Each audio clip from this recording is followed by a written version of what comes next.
Eh ben, merci Raphaël. Un petit plaisir spécialement pour toi, camarade. Je sais que tu te repais des pleurnicheries, des larmes, des chaudes larmes de nos amis gauchistes. Alors, Marine Tondelier, écoute-la bien, cet enfer qui se profile. Courage aux Américaines et aux Américains qui seront en première ligne des politiques de Trump. Courage à nous toutes et tous. Yannick Jadot, grosse gueule de bois. Ce matin, tous les pouvoirs fédéraux aux mains de Trump, je pense aux futures victimes des délires trumpistes, du fond des États-Unis au fond ukrainien. Et alors, la meilleure de toutes pour terminer, celle-là, on va l'encadrer. Jérôme Barrière, donc un criminel et prédateur sexuel élu président des USA, belle époque, plus rien ne compte pour certains. Il va falloir soit capituler aussi chez nous, soit résister. Eh ben, je te conseille un truc, Barrière. Capitule et tout de suite. Merci, merci Général de Lavarde de vous être rendu disponible pour cette matinale. Vous connaissez bien les États-Unis, Général de Lavarde. Vous y avez vécu plusieurs années en exercice d'ailleurs. Est-ce que vous êtes surpris de l'ampleur de la victoire de Trump qui se profile? Non, ça correspond exactement à ce que j'avais donné dans mes rapports, hein, c'est-à-dire un écart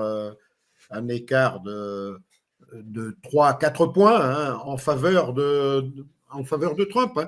Moi, ce que je constate aujourd'hui, hein, c'est que la victoire de Trump est quand même écrasante. Il a remporté 5 victoires le même jour. Et je vais vous les énumérer tout à l'heure. Et puis, cette élection consacre aussi la défaite, non pas de Harris-Biden, bon, ça c'est, je veux dire, c'est quantité négligeable, hein, mais la défaite de nos médias de l'Occident, US-OTAN, hein, qui ont, jusqu'à la dernière minute, jusqu'à la sortie des urnes, voulu croire à la victoire d'Harris, comme il l'avait fait en 2016 avec Hillary Clinton, quoi. On nous a vendu, là encore, hein, des fake news, c'est-à-dire qu'on nous a vendu dans les sondages une course qui était très serrée alors qu'elle ne l'était pas et que l'on connaissait déjà à l'avance le biais. Je l'avais donné d'ailleurs dans mes rapports.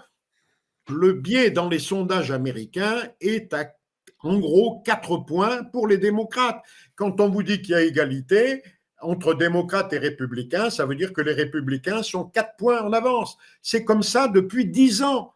Depuis 10 ans, tous les sondages, enfin la majorité des sondages donnent ces résultats-là, hein. Donc, nos médias devraient le savoir quand même. On a des spécialistes, on a des experts, mais ces experts se trompent délibérément. C'est-à-dire qu'ils nous vendent des sondages pour essayer d'entraîner avec eux, on ne sait pas, peut-être les électeurs américains, mais ça n'a pas marché.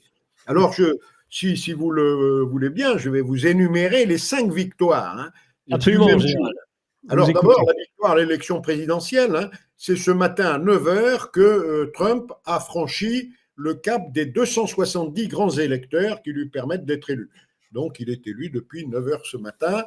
Et il a les 270 délégués. Alors il en aura beaucoup plus, mais il a franchi la barre de ce qui lui permettait à 9h du matin. Hein, c'était 270 pour lui et 226 pour Kamala Harris. Après la Pennsylvanie, mon général, il a fait Caroline du Nord, Géorgie, Pennsylvanie comme swing state. Pour moi, je croyais qu'on en était encore à 267, mais je me trompe peut-être. Non. Non. Là, pour l'instant, bon, sur le site Real Clear Politics, c'est marqué depuis 9h ce matin. Ah bah alors, ça, c'est un site en effet tout à fait fiable. Très bien. 170 à 226. Bon, pour le Sénat, pour l'instant, c'est 51 donc à 42, sachant qu'il y a encore 7 sénateurs qui ne sont pas élus et que Trump devrait encore, le camp de Trump devrait encore en remporter un, c'est-à-dire que ça va faire normalement du 52-48 et peut-être davantage. 52-48. Bon, pour la Chambre des représentants, pour l'instant, à l'heure qu'il est, on est encore en avantage à Trump. C'est pas encore joué totalement, mais il aurait creusé, selon le site Real Clear Politique, l'écart par rapport à la situation actuelle où il a déjà la majorité absolue. Il aurait creusé l'écart de 6 sièges, hein, puisqu'il en aurait gagné 3 et que, par conséquent, les démocrates en auraient perdu 3. Pour les postes de gouverneur, quatrième victoire. Ah. 27 à 23. 27 pour Trump, 27 gouverneurs pour Trump et 23. En fait, il y avait 11 gouverneurs qui étaient élus lors de cette journée d'élection. Ils ne sont pas tous élus le jour de l'élection présidentielle. Hein. Il y avait 11 gouverneurs et sur les 11, Trump en a remporté 7. 7 sur 11. Hein. Donc 27 à 23 au total pour les postes de gouverneurs. Et enfin, et surtout, le vote populaire. Le vote populaire, hein, 71 millions, alors sur 137 millions, hein, c'est pas encore terminé, hein, Trump affiche 71 millions de voix contre 66 à Kamala Harris. Alors c'est loin d'être terminé le décompte, hein, mais il y a 5,2 millions de voix d'écart, c'est-à-dire les 4 points dont je vous parlais, hein, c'est 4 points d'écart hein, sur le vote général. Ceci veut dire que Trump va remporter le record de tous les temps en nombre de voix à la fin du décompte. Il aura gagné le record de tous les temps pour un président américain et bien sûr pour un président républicain. C'est-à-dire qu'il va dépasser probablement, à l'heure actuelle, hein, par exemple la Californie n'est décomptée qu'à la moitié en ce moment, hein, il va remporter au moins 82 millions de voix, au moins. C'est énorme. Et vous le verrez, hein, je mets ma tête à couper, hein, il battra le record de tous les temps en vote populaire. Et ça aussi, c'est remarquable. Alors, non seulement c'est remarquable, mais on a parlé éventuellement, on évoquait des fraudes éventuelles avant le scrutin. Y a-t-il eu des fraudes? Eh bien oui, il y en a eu qui sont documentées en plus. Elles sont ouvertes.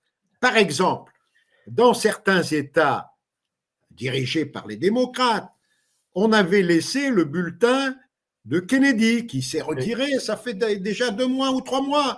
Donc on avait mis un bulletin de Kennedy. Et comme les Américains ne sont pas tous, les électeurs américains sont informés, ils ne s'étaient pas rendus compte, certains d'entre eux, que Kennedy s'était rallié à Trump. Et donc, Kennedy a détourné des voix, alors, bien sûr, des démocrates, puisqu'il était démocrate au départ, hein, mais aussi des républicains. C'est à peu près 2 millions de voix. C'est pas rien, hein, la fraude. Parce que c'est de la fraude. C'est de la fraude. Quand on met un candidat qui n'est pas candidat et qu'on met des bulletins qui ne correspondent à rien, pour moi, c'est de la fraude. Et il y a eu donc fraude en faveur de Kennedy. Alors, bon, après, on peut regarder quels ont été les meilleurs scores. Le meilleur score de Kamala Harris, hein, je vous le donne en 1000. Elle a fait 92% des voix. Et c'est où? C'est à Washington, D.C. À Washington, D.C., au district qui a donné, bon, il n'a pas donné grand-chose, hein, il a donné 3 ou 4 grands électeurs, hein, mais elle a fait 92% quand même.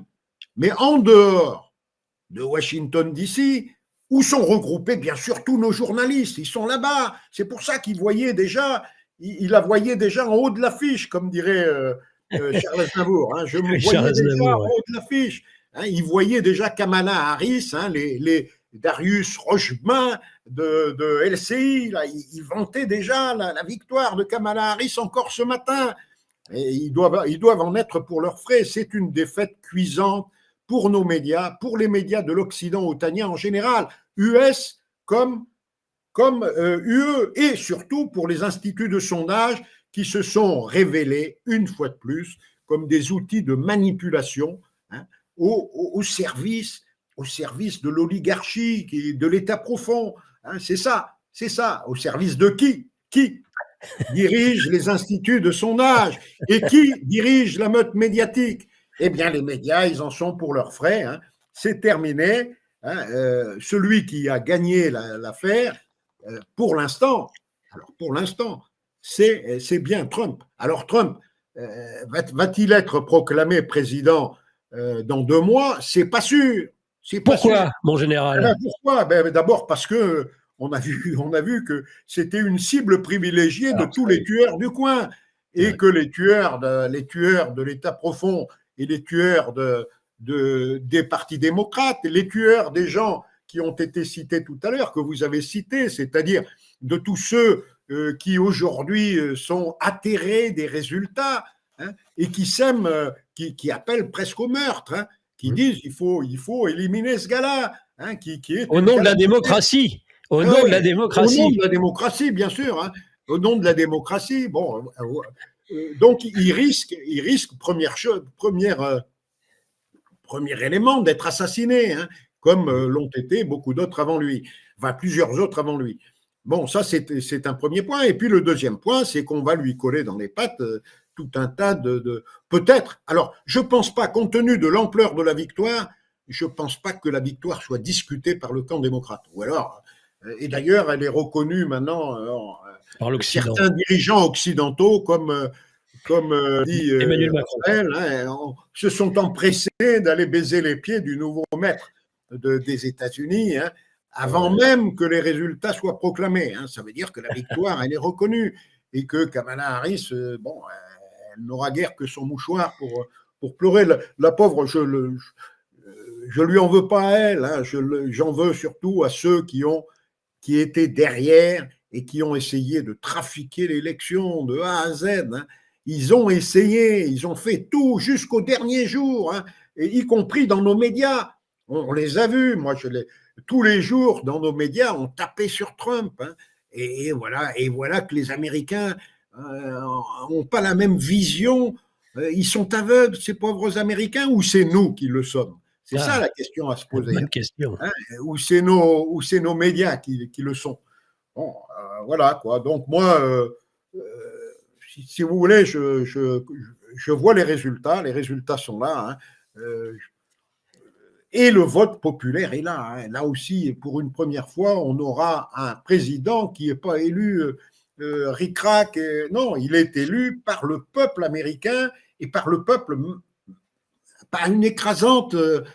Jamais, c'est lui qui aura été le mieux élu de toute l'histoire des États-Unis en termes de nombre de voix. Alors on me dira que la population des électeurs, la population américaine a augmenté, certes, mais les résultats sont là quand même. Hein, pour une course qu'on disait ric-rac, etc., nos médias, une fois de plus, se sont plantés. Et pour moi, ils se sont plantés délibérément. Ce sont des médias menteurs, des médias manipulateurs qui cherchent à rassembler l'opinion en lui laissant croire que la pauvre Kamala elle-même devait être au courant, hein, j'imagine, hein, mais jusqu'au bout, jusqu'à la dernière minute, hein, et même peut-être encore en ce moment, hein, il y a des paumés de nos médias là, sur LCI ou sur CNews, hein, qui doivent continuer à dire mais c'est pas fini, c'est pas fini. C'est comme pour la guerre en Ukraine et c'est comme pour Gaza. Hein, ces médias sont des médias menteurs, hein, qui oublient de nous dire la vérité telle qu'elle est. Et la vérité telle qu'elle est, elle était connue. Je l'ai écrite d'ailleurs, cette vérité, dans mes nouvelles, hein, que j'adresse régulièrement. J'avais dit 3 ou 4 points d'écart. Et bien, au résultat, on a 3 ou 4 points d'écart. Hein, c'est entre 3 et 4 points d'écart dans le vote populaire. Et ça, c'est nouveau.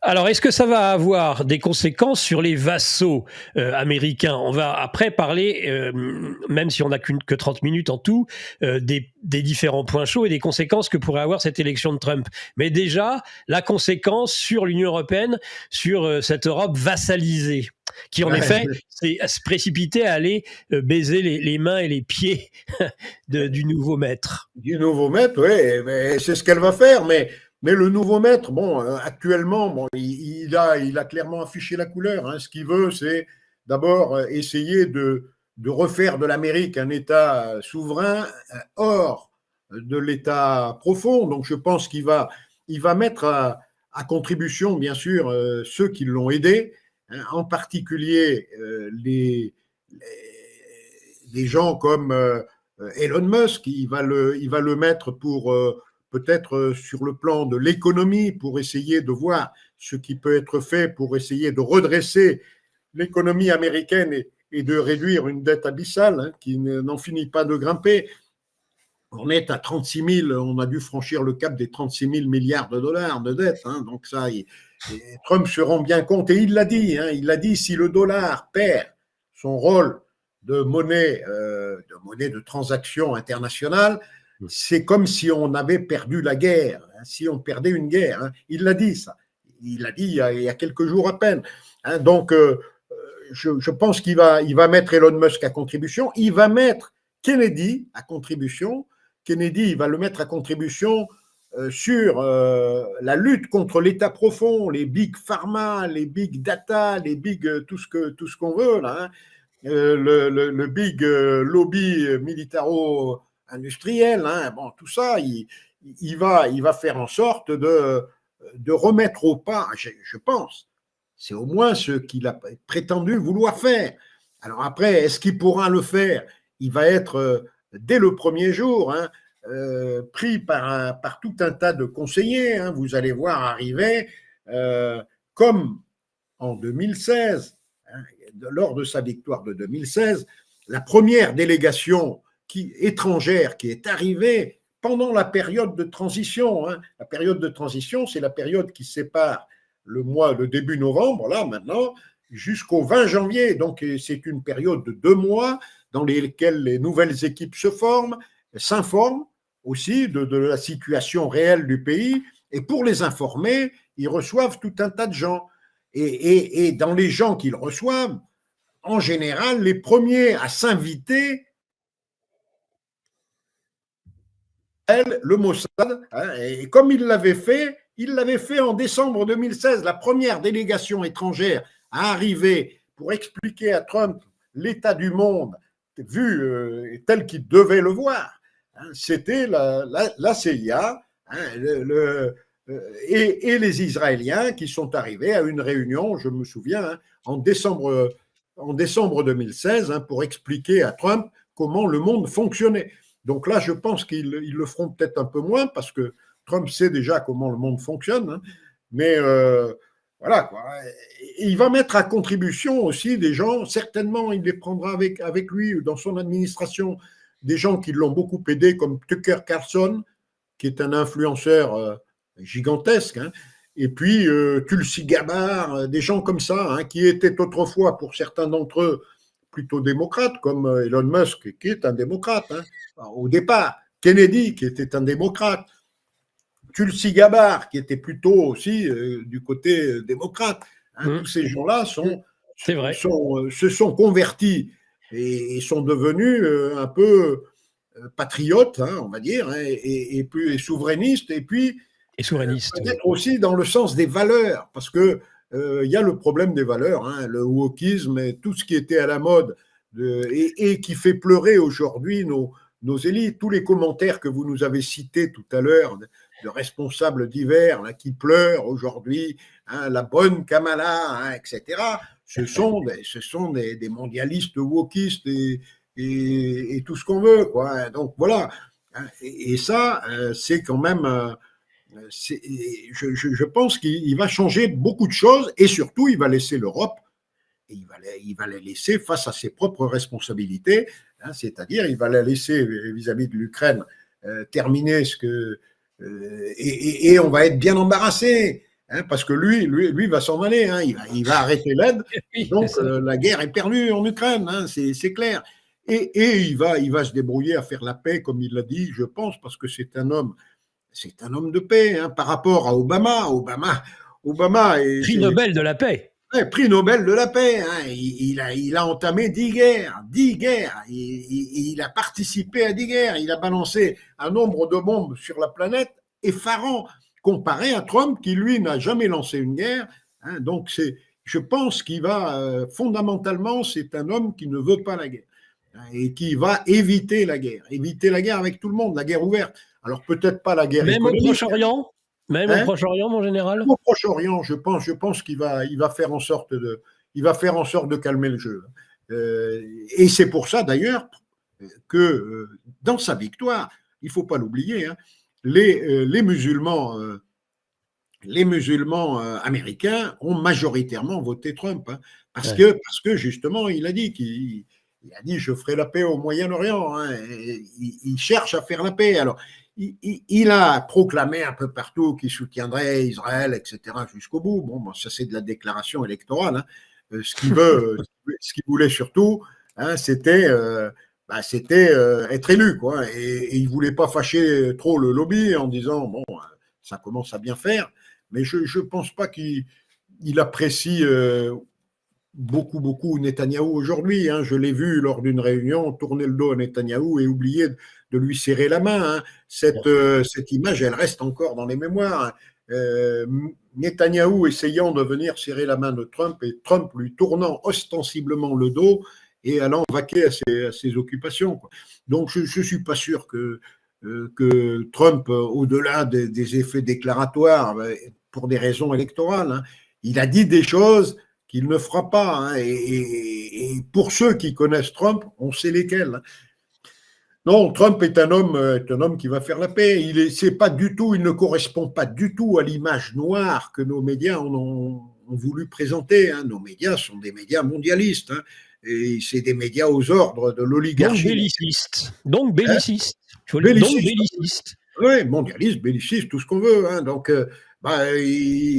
on va voir les Darius Rochebain qui encore hier ou avant-hier nous prédisaient la victoire de l'Ukraine. Bon, on va voir combien de temps. De même qu'ils nous prévoyaient encore ce matin la victoire de Harris. Bon, c'est le gars qui se trompe tout le temps, mais qui est journaliste vedette à LCI, quoi. Bon, et tout le monde de l'encenser, voilà, et on le présente encore comme on présente encore des experts. Hein, bon, je ne veux pas citer les noms parce que je ne veux pas me fâcher avec tous les experts militaires qui passent sur vous LCI. Pour certains, j'imagine que vous les connaissez.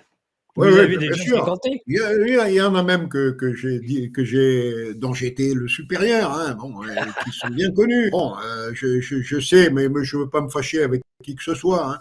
Donc, je suis stupéfait qu'il y en ait encore. Hein, qui disent l'Ukraine va gagner, quoi, c'est fini. Hein, tout le monde s'en est rendu compte, sauf un petit nombre de gens qui continuent à pérorer sur les médias. Alors, est-ce qu'ils pérorent inutilement? Non. S'ils le font, c'est que c'est utile. C'est utile parce qu'ils réussissent à convaincre qui? Tous les vieux qui sont dans les EHPAD et qui entendent du matin jusqu'au soir que Trump est un horrible personnage, ils finissent par le croire. Que Poutine est un horrible personnage, ils finissent par le croire. On leur répète du matin jusqu'au soir. Et eux, ils sont dans les EHPAD, ils ont que ça à faire, à écouter. Alors, quand vous rentrez ça le matin, bon, le gars peut douter, mais quand il l'a entendu 20 fois, 30 fois dans la même journée, il finit par croire ça. Et Darius Rochebain est certainement une icône parmi les gens des EHPAD, ça c'est sûr. Hein, dans les EHPAD, il doit avoir une audience. Un fan club. Hein, un fan club dans les EHPAD. Hein. Mais pour les gens raisonnables et les gens qui savent, hein, c'est fou. Hein. Mais toutes ces choses-là, on pouvait les prévoir. Hein. Moi, je regardais pas plus tard qu'hier. Hein, la courbe des parieurs s'est inversée au point, hier, avant l'élection, au point que 93% des gens, des parieurs, qui sont aussi des électeurs, 93% votaient pour la victoire de Trump, alors que 5% seulement imaginaient qu'Harris puisse gagner. Quoi. C'était cuit, c'était voilà. Peut-être terminer, mon général, sur le sujet de Kazan, sur le sujet des BRICS. Est-ce que finalement, ce basculement du monde qui est inéluctable, les uns après les autres de nos intervenants le disent, est-ce qu'avec Trump, l'adaptation du monde occidental se fera un peu moins dans la douleur? Et est-ce que l'Occident, du fait de Trump, ne va pas définitivement sortir de l'histoire? Moi, je pense que, en tout cas, l'UE va être la principale victime de tout ça. Hein. C'est l'UE qui va payer le prix fort. Hein. Et parce que on s'est bêtement, accoquiné avec des gens qui qui n'ont pas été foutus de rester au pouvoir. Hein. L'équipe Biden, qui était arrivée au pouvoir dans des conditions discutables d'ailleurs. Bon, je sais qu'on va m'accuser de complotisme, de tout ce qu'on veut, mais bon, on se souvient tous des événements moi qui avais suivi l'élection de 2020. Durant la nuit. Durant la nuit, hein, j'avais écrit un article qui m'a valu d'ailleurs sur LCI l'accusation de complotisme. Les foudres du LCI. Les foudres de Morandini et de Posternak. Oui, ça doit être ça, un nom de ce genre ou pas. Un nom de ce genre, hein, qui le malheureux avait tout faux, quoi. Bon, voilà, quoi. Donc moi je pense qu'on va être la principale victime parce que les USA vont s'occuper d'abord de leurs affaires avant de s'occuper du reste du monde. Hein. C'est la seule manière d'ailleurs pour eux de faire des économies. Hein. Parce que ce qui leur coûte cher aujourd'hui et ce qui leur a coûté les 36 000 milliards de dettes, hein, c'est cet appareil de défense extrêmement coûteux et surtout les interventions perpétuelles. Hein. Je rappelle que l'appareil de défense américain, c'est pas loin, c'est 941 milliards de dollars, presque 1000 milliards de dollars, hein, pour les dépenses de défense dans l'ensemble. Je dis en passant que, à force de faire de la défense à crédit, le crédit a augmenté et il est aujourd'hui à 36 000 milliards de dollars, hein, et les intérêts de la dette américaine sont aujourd'hui supérieurs aux dépenses de défense, hein, d'une trentaine de milliards, mais c'est 1000 milliards en gros d'intérêts de la dette, un peu plus de 1000 milliards par an. Hein. Alors quand nous, on dit qu'on est en déficit budgétaire de 150 milliards, hein, on voit que les Américains, eux, rien que pour l'intérêt de la dette. Alors nous, on est un peu dans la même situation, hein, c'est-à-dire que l'intérêt de notre dette est aujourd'hui supérieur en France aux dépenses de défense. C'est à se payer de défense aujourd'hui, c'est parce qu'on paye des intérêts de la dette. C'est intéressant ça comme rapprochement. Mais ça il faut le savoir. Hein. On est actuellement dans une situation extrêmement difficile. Hein. La France est en train de capoter, on le voit avec toutes les entreprises qui font faillite. Tous les jours à la télévision, on nous annonce une entreprise nouvelle. Là, c'était Michelin hier ou avant-hier qui ferme des usines en France.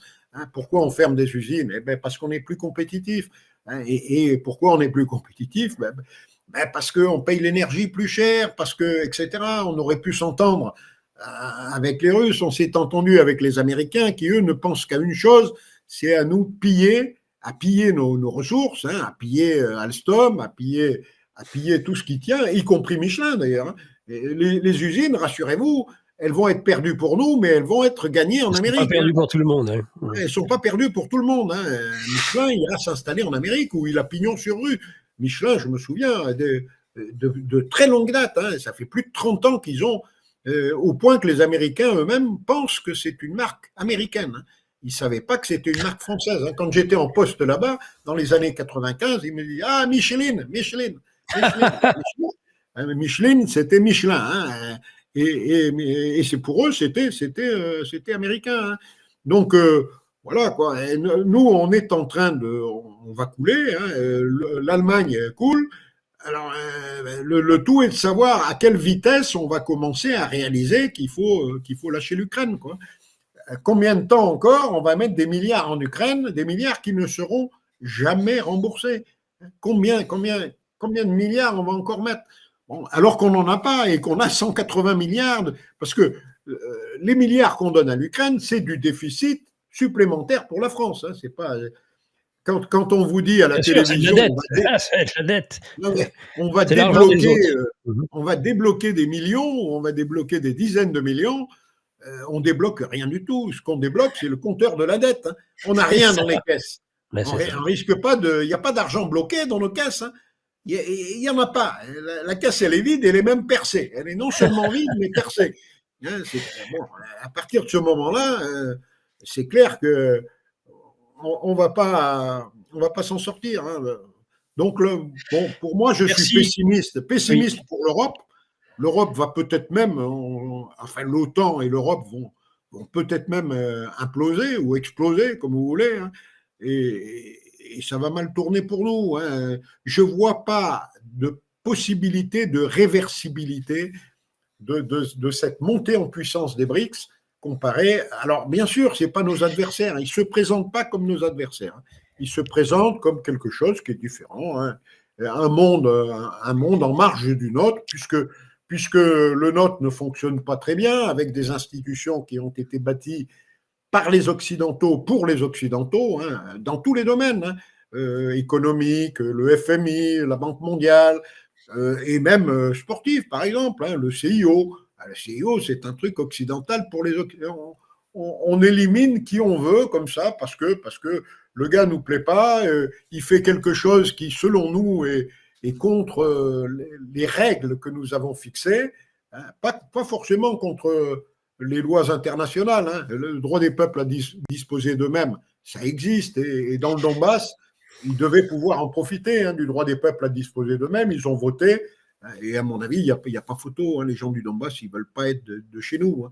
Et on voit bien aussi que non seulement les gens du Donbass ne veulent pas être de chez nous, mais les Moldaves qui résident en Moldavie, hein, je ne parle pas de ceux qui résident en Europe et qui, eux, sont pour l'Europe, etc. Mais les Moldaves de Moldavie, ils ne sont pas pour l'Europe. Hein. Et c'est en général, Mon général, on me signale que le nouvel invité est arrivé. Ah ben, je vous le laisse alors. Format court, on vous aurait pendant des heures. On se réjouit avec Raphaël des gauchistes qui pleurnichent, mais on se réjouit aussi de votre sourire, de votre jovialité, de votre bonne humeur ce matin qui fait plaisir aussi à voir et à entendre. Merci beaucoup, mon général. Bon, merci à vous et à vos auditeurs de m'avoir écouté. À bientôt.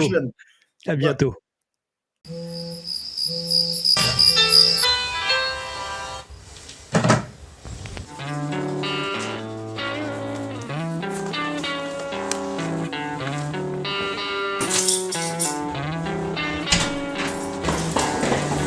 Malgré la routine de la vie quotidienne, on peut trouver un autre univers dans la lecture. Un livre est une amitié, comme disait Proust. Il nous accompagne partout et nous transporte plus loin que nous pouvions espérer. Ça semble un peu cliché dit comme ça, mais oui, la lecture change la vie. C'est pourquoi avec Géopolitique Profonde, on vous propose notre revue mensuelle. En plus d'avoir les meilleures expertises sur les sujets essentiels de notre société, il y a aussi des solutions financières pour s'émanciper du système. On essaie de changer la vie de ceux qui nous lisent, intellectuellement comme matériellement. Quand les intérêts rencontrent la sympathie, c'est souvent une nouvelle amitié qui commence. Car on n'est pas là pour vous raconter des histoires, mais pour vous aider à écrire la vôtre.